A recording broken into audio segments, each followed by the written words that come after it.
जय श्री राम भक्तजनों। आज संत शिरोमणि श्री तुलसीदास जी की पावन जयंती है। इस अवसर पर उनका जीवन परिचय आप सभी के बीच में लेकर आया हूँ। श्री तुलसीदास जी का जन्म प्रयाग के पास चित्रकूट जिले में राजापुर नामक एक ग्राम है, वहीं पर श्रीमान आत्मा राम दुबे जी के परिवार में हुआ था, जो कि एक सही पारीण ब्राह्मण थे। उनकी धर्मपत्नी यानी तुलसीदास जी की माता जी का नाम तुलसी था।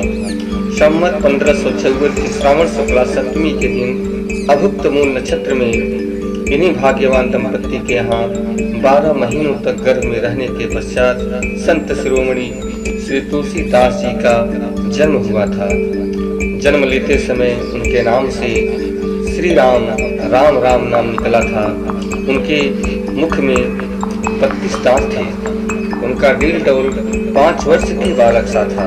इस प्रकार के अद्भुत अलौकिक बालक को देखकर उनके पिता श्री अमंगल की शंका से भयभीत हो गए और उसके संबंध में कई प्रकार की कल्पनाएं करने लगे। माता तुलसी को यह देखकर बड़ी चिंता हुई। उन्होंने बालक के अनिष्ट की आशंका से दसवीं की रात को नवजात शिशु को अपनी दासी के साथ उसके ससुराल भेज दिया और दूसरे दिन स्वयं इस संसार से चली गई। दासी ने, जिस दासी का नाम चुनिया था, बड़े प्रेम से तुलसीदास जी का पालन पोषण किया। जब तुलसीदास जी लगभग 5.5 साल के हुए, चुनिया का भी देहांत हो गया। अब तो बालक अनाथ हो गया। वह द्वार द्वार भटकने लगा। इस पर जगत जननी पार्वती उस होनहार बालक पर उनको दया आ गई। वे ब्राह्मणी का वेश धारण कर प्रतिदिन उनके पास जाती थी और अपने हाथों से भोजन करा जाती थी। इधर भगवान भोलेनाथ शंकर जी की प्रेरणा से रामशैल पर रहने वाले श्री अनंतानंद जी के प्रिय शिष्य श्री नरहरियानंद जी ने इस बालक को ढूंढ निकाला और उसका नाम राम बोला रखा। उसे वे अयोध्या ले गए और संवत 1561 माघ शुक्ला पंचमी शुक्रवार को तुलसीदास जी का एक पवित्र संस्कार कराया। बिना सिखाए ही बालक राम बोला ने गायत्री मंत्र का उच्चारण किया, जिसे देखकर सब लोग चकित हो गए। इसके बाद श्री नरहरि स्वामी ने वैष्णव के पास संस्कार करके राम बोला को राम मंत्र की दीक्षा दी और अयोध्या में ही रहकर उन्हें विद्याध्ययन कराने लगे। बालक राम बोला की बुद्धि बड़ी प्रखर थी। एक बार गुरु मुख से जो सुन लेते थे वह उन्हें कंठस्थ यानी याद हो जाता था। वहां से कुछ दिन बाद गुरु शिष्य दोनों सुकर क्षेत्र यानी सोरो पहुंचे। वहां श्री नरहरि जी ने तुलसीदास जी को रामचरितमानस सुनाया, वाल्मीकि रचित। कुछ दिन बाद वे काशी चले आए। काशी में शेष शतानंद जी के पास रहकर तुलसीदास जी ने 15 वर्ष तक वेदों का अध्ययन किया। इधर उनकी लोक वासना जागृत हो उठी और अपने विद्या गुरु से आज्ञा लेकर वे अपनी जन्मभूमि को लौट आए। वहां आकर उन्होंने देखा कि उनका परिवार सब नष्ट हो चुका है। उन्होंने विधिपूर्वक अपने माता पिता आदि का श्राद्ध किया और वहीं रहकर लोगों को भगवान राम की कथा सुनाने लगे। संवत 1583 ज्येष्ठ शुक्ल 13 गुरुवार को भारद्वाज गोत्र की एक सुंदर कन्या के साथ उनका विवाह हुआ और वे सुखपूर्वक अपना नवविवाहित वधू के साथ रहने लगे। एक बार उनकी स्त्री भाई के साथ अपने मायके चली गई। पीछे पीछे तुलसीदास जी भी वहां पहुंच गए। उनकी पत्नी ने इस पर उन्हें बहुत धिक्कारा और कहा कि मेरे इस हाड़ मांस के शरीर में जितनी तुम्हारी आसक्ति है उसकी आधी भी यदि प्रभु भगवान में होती तो तुम्हारा बेड़ा पार हो गया होता। तुलसीदास जी को ये सब चुभ गया। वे एक क्षण भी वहां नहीं रुके, तुरंत वहां से चल दिए। वहां से चलकर तुलसीदास जी प्रयाग आए। वहां उन्होंने गृहस्थ वेश का परित्याग कर साधु वेश ग्रहण किया। फिर तीर्थाटन करते हुए काशी पहुंचे। मानसरोवर के पास उन्हें काकभुजंडी जी के दर्शन हुए। काशी में तुलसीदास जी राम कथा कहने लगे। वहां उन्हें एक दिन एक प्रेत मिला, जिसने उन्हें हनुमान जी का पता बतलाया। हनुमान जी से मिलकर तुलसीदास जी ने उनसे श्री रघुनाथ जी का दर्शन कराने की प्रार्थना की।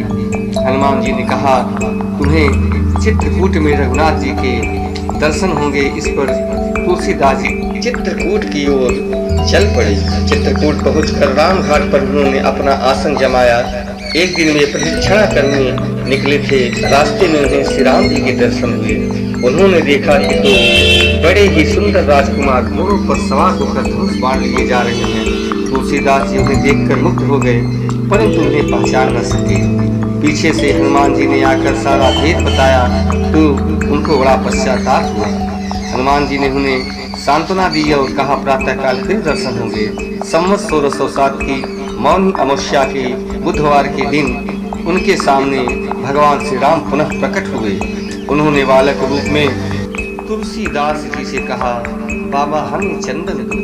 हनुमान जी ने सोचा वे इस बार भी धोखा न खा जाएं, इसलिए उन्होंने तोते का वेश रूप धारण करके यह दोहा कहा, चित्रकूट के घाट पर भई संतन की भीड़, तुलसीदास चंदन घिसे तिलक देत रघुवीर। तुलसीदास जी उस अद्भुत छवि को निहार कर शरीर की सुधि भूल गए। भगवान ने अपने हाथों से चंदन लेकर अपने तथा तुलसीदास जी के मस्तक पर लगाया और वहीं अंतर ध्यान हो गए। संवत 1628 में ये हनुमान जी की आज्ञा से अयोध्या की ओर चल पड़े। उन दिनों प्रयाग में माघ मेला लगा हुआ था। वहाँ कुछ दिन वे ठहर गए। पूर्व के 6 दिन बाद एक वट वृक्ष के नीचे उन्हें भरद्वाज और याज्ञवल्क्य मुनि के दर्शन हुए। वहाँ उस समय वही कथा हो रही थी जो उन्होंने शुकर क्षेत्र में अपने गुरु के मुख से सुनी थी। वहाँ से ये काशी चले आए और वहाँ प्रहलाद घाट पर एक ब्राह्मण के घर निवास किया। वहाँ उनके अंदर कवित्व शक्ति का स्फुरण हुआ और वे संस्कृत में पद्य रचना करने लगे। परंतु दिन में वे जितनी रचना रचते, रात्रि में वे सब लुप्त हो जाते। यह घटना रोज घटती। 8वें दिन तुलसीदास जी को स्वप्न आया। भगवान शंकर ने उन्हें आदेश दिया कि तुम अपनी भाषा में काव्य रचना करो। तुलसीदास जी की नींद खुल गई। वे उठकर बैठ गए। उसी समय भगवान शिव और पार्वती उनके सामने स्वतः प्रकट हुए। तुलसीदास जी ने उन्हें साष्टांग प्रणाम किया।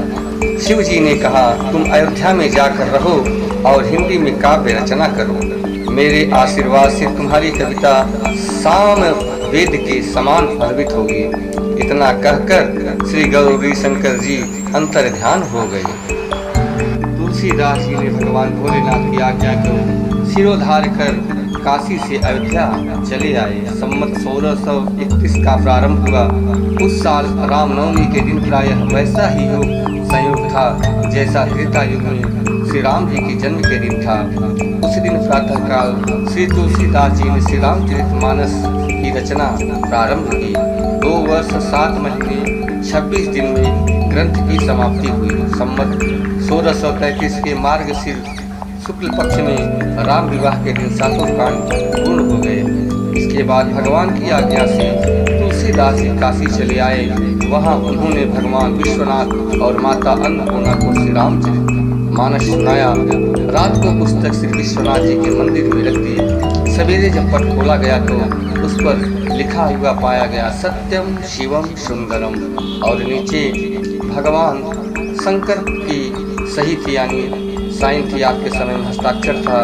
उस समय उपस्थित लोगों ने सत्यम शिवम सुंदरम की आवाज़ भी कानों से सुनी थी। इधर पंडितों ने जब यह बात सुनी तो उनके मन में बड़ी ईर्ष्या हुई। वे दल बांधकर तुलसीदास जी की निंदा करने लगे और उस पुस्तक को भी नष्ट कर देने का प्रयत्न करने लगे। पंडितों ने पुस्तक चुराने के लिए 2 चोर भेजे। चोरों ने जाकर देखा कि तुलसीदास जी की कुटी के आसपास 2 वीर धनुष बाण लिए पहरा दे रहे हैं। वे बड़े ही सुंदर श्याम और गौरवान्वित थे। उनके दर्शन से चोरों की बुद्धि शुद्ध हो गई। उन्होंने उसी समय चोरी करने का संकल्प छोड़ दिया और भजन में लग गए। तुलसीदास जी ने अपने लिए भगवान को कष्ट हुआ जान कुटी का सारा सामान लुटा दिया। पुस्तक अपने मित्र टोडरमल के यहाँ रख दी। इसके बाद उन्होंने एक दूसरी प्रति लिखी। उसी के आधार पर दूसरी प्रतिलिपियां तैयार की जाने लगी। पुस्तक का प्रचार दिनों दिन बढ़ने लगा। इधर पंडितों ने और कोई उपाय न देख श्री मधुसूदन सरस्वती जी को उस पुस्तक को देखने की प्रेरणा की। श्री मधुसूदन सरस्वती जी ने उसे देखकर बड़ी प्रसन्नता प्रकट की और उस पर यह सम्मति लिख दी। आनंद कानन ने हयस्वी मंजंग मस तुलसी तरु कविता मंजरी भांति राम भ्रमर भूषिता। इस काशी रूपी आनंद वन में तुलसीदास चलता फिरता तुलसी का पौधा है। उसकी कविता रूपी मंजरी बड़ी ही सुंदर है, जिस पर श्री राम रूपी भंवरा सदा मंडराया करता है। पंडित को इस पर भी संतोष नहीं हुआ, तब पुस्तक की परीक्षा का एक उपाय और सोचा गया। भगवान विश्वनाथ के सामने सबसे ऊपर वेद, उसके नीचे शास्त्र, शास्त्रों के नीचे पुराण और सबसे नीचे श्री रामचरितमानस को रख दिया गया। मंदिर बंद कर दिया गया। प्रातः काल जब मंदिर खोला गया तो लोगों ने देखा कि श्री रामचरितमानस वेदों के ऊपर रखा हुआ है। अब तो पंडित लज्जित हो गए। उन्होंने श्री तुलसीदास जी से क्षमा मांगी और भक्ति से उनका चरण रख लिया। तुलसीदास जी अब अस्सी घाट पर रहने लगे। रात को एक दिन कलयुग मूर्त रूप धारण कर उनके पास आया और उन्हें त्रास देने लगा। गोस्वामी जी ने हनुमान का ध्यान किया।